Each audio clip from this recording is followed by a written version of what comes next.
Yapılsa şereften gelir. Gelsin abi ya. Gelsin işte. Ne yapayım?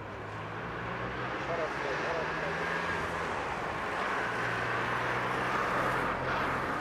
Gelmesi de şarabı yok.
Kayıtta değil mi?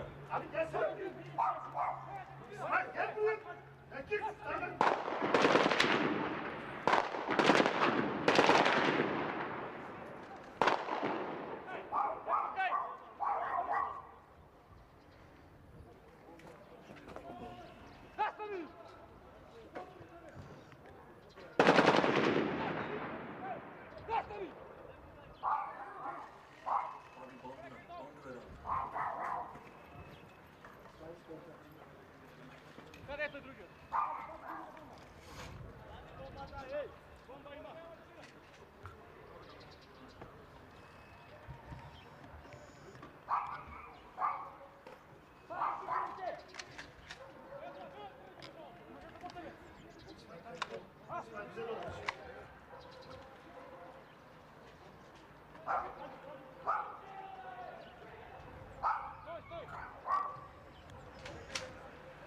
Abi bandı ver.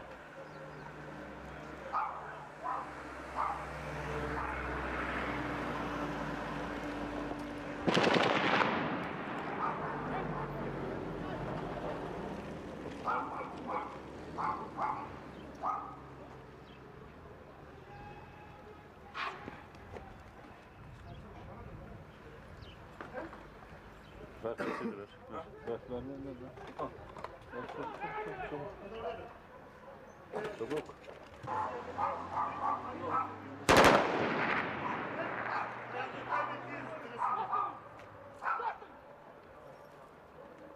Makedon askerleri yine bölgeye hızla yaklaşıyor.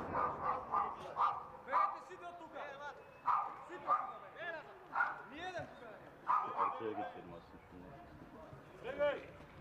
Vurdu öldürdüler herif.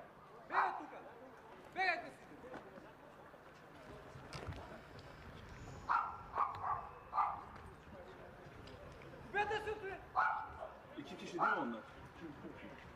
Ver şunu.